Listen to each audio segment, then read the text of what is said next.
Good morning, church. It's good to be here with you in spirit, even if I'm not with you in body this morning on this fifth Sunday of Lent. I'm reminded this morning that the church is not one person.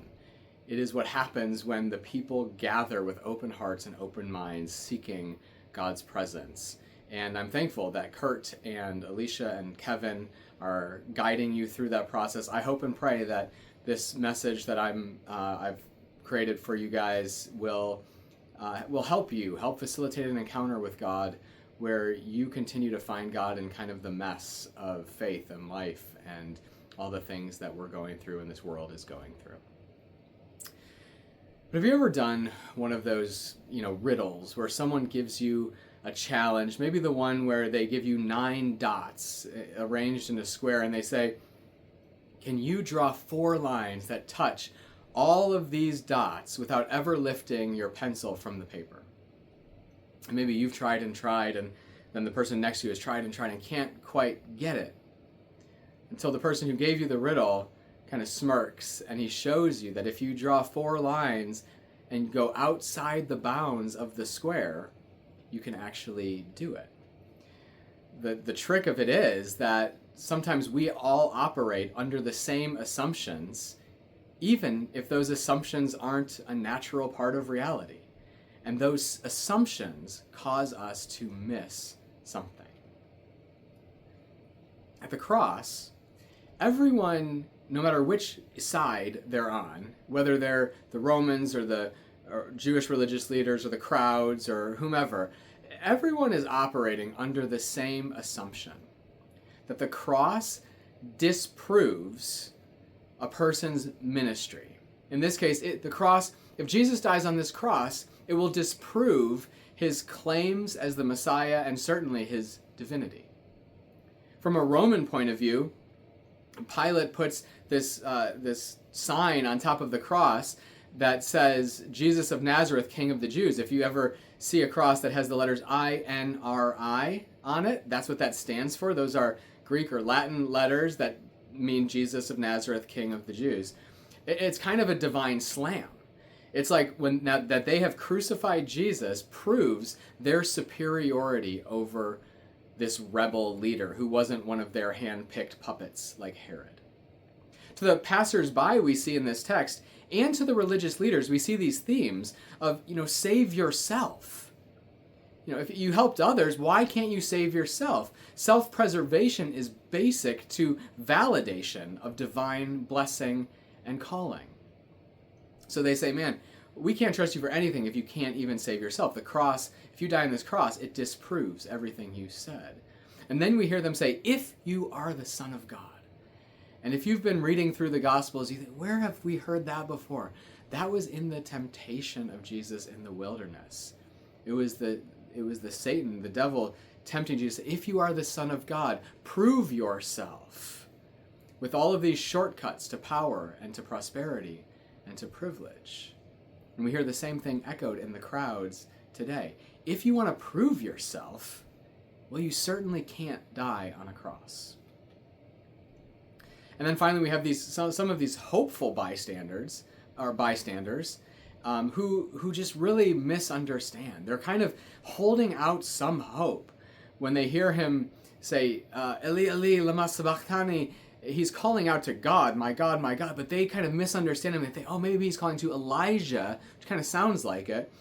It's hard to tell if they're really hopeful in Jesus, that there might be this one last dramatic deliverance, or maybe maybe this will be a good show, right? All of them are operating under assumption, though. If Jesus dies on the cross, he cannot be the Messiah. Even the devil. In early Christian theology, we hear this theme that God is tricking the devil. The devil even thinks that the cross is his own victory, disproving and thwarting God's plans in Jesus. And on the cross, what we see, for all of these assumptions, is that Jesus disappoints them all. Not just the people. Jesus disappoints the substance of religious hope. Because in the end, Jesus is a disappointment. It's not disappointing to the religious leaders or to Pilate that Jesus dies. Jesus, though, is a disappointment to the religious hopes of his people and really all people. You see, Jesus didn't take David's throne in any recognizable way, as was promised. He didn't overcome their enemies, the Romans. He couldn't even save himself and stay alive. And so on one hand, he's just a pitiful case. He's one more well-meaning sacrifice on the altar of Roman power. And we looked at the scapegoat mechanism and all of that in the last couple weeks. On the other hand, Jesus is just a huge disappointment, guilty of raising people's hopes again, only to crush them. And yes, I'm still talking about Jesus, not what it's like to be a Cleveland Browns fan. Raising their hopes and then disappointing them once again. These people had messiahs, they'd had hope before, and it's been disappointed time and again. And Jesus, if anything, is guilty of disappointing them one more time. Jesus disappoints our religious hopes. And to understand more of what I mean by that, I just want to look at how religion functions in most of our lives. Religion has various functions. It could be there for personal benefit. You know, I get healing. I have experienced comfort. I receive forgiveness. I get maybe the benefit of going to heaven when I die. For some, religion functions to legitimate the tribe. Right? It's the assurance that God is on our side. That's what mythology is. And we see this all over in our society too. God bless America. All the ways that we want God to legitimate us as a people. Sometimes it's used for self-actualization. This is something that I can use to help me become the person I want to be. Or maybe more modestly, it's more of a life hack. I just need something that helps me figure out how to get through this life better. I could be a little more happy, a little more productive, a little less anxious. Just, something to get me through the day. The religion plays maybe all of those functions in our lives at any given moment. And we treat the cross as something that fulfills, hopefully, those purposes in one way or another. So the cross is how I get forgiveness and get to go to heaven. Maybe the cross has become a symbol, like Constantine puts the cross on Roman shields. Now I'm on the right side. I can conquer in the name of Christ because I'm on the right side. Or maybe it's Jesus who helps me to grow, or if I just trust in Jesus, I'll find a way to succeed and prosper and be more stable and more peaceful. And what I want to suggest this morning is that all of that is very much not what the cross is doing. It's not what it is. The cross is disappointing those religious hopes and uses. I've been reading and listening a lot about a person named Dietrich Bonhoeffer, who was a Christian theologian and pastor in Germany in the 1920s, 30s, and 40s. And there's a lot that could be said about Bonhoeffer, but 2 days after Hitler became chancellor, in the early 30s, I think this was 1933 maybe, I might be getting my dates a little off, 2 days after Hitler became chancellor, Bonhoeffer gave a radio address in which he warned against the yearning that he saw in the German people for a strong man leader. And he empathized with the German people who were suffering after World War I and whose religion seemed detached from their needs and sufferings. But what concerned Bonhoeffer, and remember, this is before Hitler was, the Hitler that we know. What concerned Bonhoeffer most is that what he saw in the hearts of his German brothers and sisters was this desperation. And when we have that desperation in the human heart, we will give everything of ourselves over to someone who we believe will fix our problems. And so he says this: if the leader tries to become the idol that the led people, the people who are being led, are looking for, and that's something that the led always hope for from their leader, then the image of the leader shifts to one of a misleader. Then the leader is acting improperly, both toward the led as well as toward himself. So just to stop there for a second, Bonhoeffer is saying, if a leader steps into this role where they become the fixer of all the problems, they become an idol. They become a misleader. He goes on to say the true leader must always be able to disappoint. The leader must radically reject the temptation to become an idol, that is, the ultimate authority of the led. And Bonhoeffer talks about how in this case, the people are being tempted to give all of their responsibility to the leader. And then the leader takes all of the authority upon himself with the promise of fixing their problems, fulfilling their needs, and fashioning their fantasies into reality.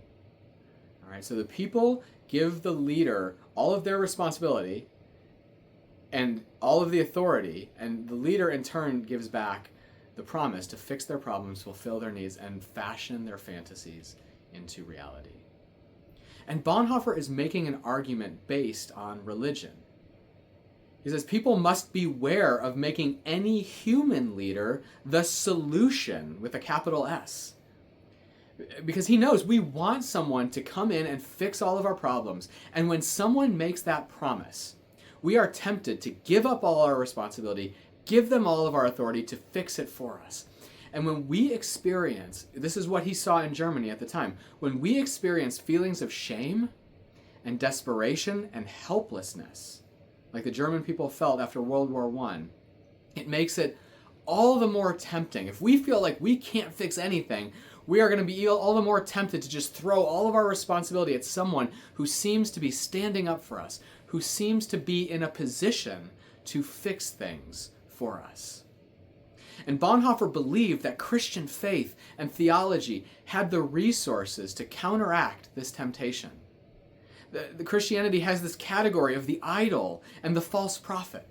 And Bonhoeffer spent the next several years, decade at least, trying to stand against the rise of Hitler and the Nazis based on theological and religious grounds. And in many ways, we regard Bonhoeffer as this heroic German figure, but in many ways, if we look at Bonhoeffer, in so many ways, in almost every attempt that he made to resist, he failed. And he failed not because he was inadequate to the task. He failed because religion, for most of us, is just our way of getting our problems fixed. And if our religion is not working, we will turn those religious hopes somewhere else. His ongoing resistance does accomplish one thing, though. It lands Bonhoeffer in prison and concentration camps for 2 years, until eventually he was executed. But while he was in prison, Bonhoeffer was able to see the limits of religion, even his own Christian religion. In a famous letter to his friend Eberhard Bethge, we find Bonhoeffer in prison rethinking Christianity as a whole. And so first we see that yearning in him for that great fixer. He writes, "I feel something of the longing of the angels to see how God will go about solving what seems beyond any solution." So in this moment he's turning, he wants the great fixer. He's turning though, he's saying the Hitler is not it, but God is. He then writes, "What keeps gnawing at me is the question, what is Christianity? Or who is Christ actually for us today?" He sees the utter failure of religion, his Christian religion in Germany. And he imagines its decline and disappearance. And then he asks, how can Christ become Lord of the religionless as well? Is there such a thing as a religionless Christian? If religion is only the garb in which Christianity is clothed, what then is a religionless Christianity? And those ponderings have led to all kinds of writing and debates about what exactly he meant. But what I think is clear is that Bonhoeffer has not given up on Christ in prison after bearing witness to the horrors of the rise of Hitler and Nazi Germany. But he has given up, and he is giving up on the Christian religious project. And he actually thinks everyone's going to give up on the Christian religious project and on all religious projects once they see how feeble it has been to stand up to a tyrant like Hitler. Or even not just not stand up to it, but actually endorsed a tyrant like Hitler. They say he says everyone's going to give up on they're going to see how futile religion and feeble religion is.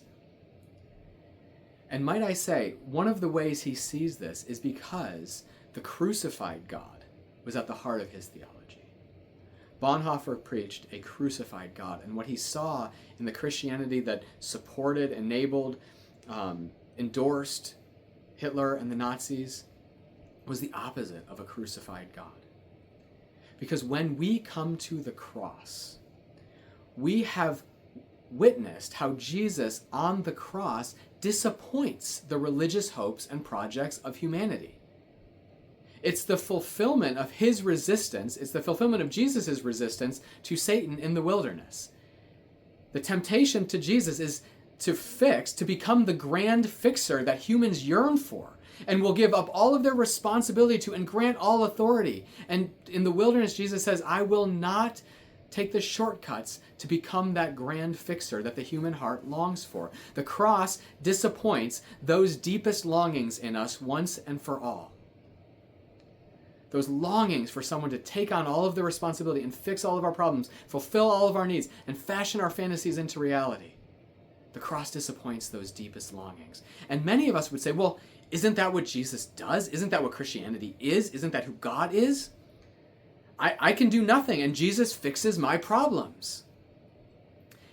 And that kind of Christianity, I think, the one that just substitutes God for Hitler, or God for whatever other human project that we go to fix our problems, whatever idols we have, we turn to God to be the grand fixer. That, I think, is the Christianity Bonhoeffer has watched fail. It is the temptation of religion to entangle itself to become a wish fulfillment mechanism rather than a vehicle to encounter God, to take responsibility for our sins and the brokenness of the world. We would rather religion help us to get to our goals than let it deconstruct our souls. And I'm not just dissing religion as a whole here, because at its best, religion helps us to encounter God. It gives us practices and wisdom and community to do this. But we would rather twist it into our own forms to meet our own desires, rather than let it clear away all of the debris over the hardened ground of our souls, so that the very presence of God can be implanted deep within us and grow into full lives of love, joy, peace, patience, kindness, generosity, faithfulness, gentleness, and self-control. And so Jesus' death on the cross, cosmically, disappoints us. It calls us instead of just allowing us to bypass all of the uncomfortable things in our lives, it calls us to face reality, to face our sin, to face the corruption and bankruptcy of both imperial and religious projects to accomplish what we most deeply need, which is to be renewed into the divine image bearers, the priests and royal stewards of this creation. God wants us to have responsibility and work and purpose. God doesn't want it all to himself. And so he disappoints us and dies on the cross. Peter Rollins is a philosopher that I'd like to just quote at length for a moment about this disappointment, about how the cross is this disappointing story. This is what Rollins writes. The crucifixion cannot be reduced to mythology, for a myth is a story that brings meaning, order, and stability to our fragmented experience. It is a narrative that reassures us that everything makes sense, everything has a purpose, and everything is in its place. When confronted by chaos and unknowing, a mythology is a narrative that enables us to cover over the cracks and avoid anxiety. Instead, Rollins writes, the crucifixion signals an experience in which all that grounds us and gives meaning collapses. On the cross, Christ is rejected by his friends, betrayed by the religious authorities, and crucified by the political leaders. What we witness then, in the starkest of terms, is the loss of all that structures that ground him and give him the sense that life makes sense, the religious, cultural, and political. More than this, Christ experiences the loss of that which grounds each of these realms by undergoing a death that signaled one was cursed by God. In this way, the crucifixion experience is nothing less than a type of fundamental rupture that pulls our world off its axis and causes our inner compass to spin out of control. We'll just call that inner compass our religion. And so Peter Rollins then urges us, and it was what I urge us this morning to do, to remain at the cross of Good Friday and not jump too quickly to Easter Sunday, because the cross still has some disappointing to do. Because ideally, before we get tossed into a prison by a grand fixer idol tyrant, before that happens, we would let the cross disappoint our religious tendencies and desires starting now. And we can do that by asking a few questions. And so I'll leave you with these this morning. Can Jesus disappoint me? Is my faith more about fixing my problems, fulfilling my needs, and fashioning my own fantasies into reality?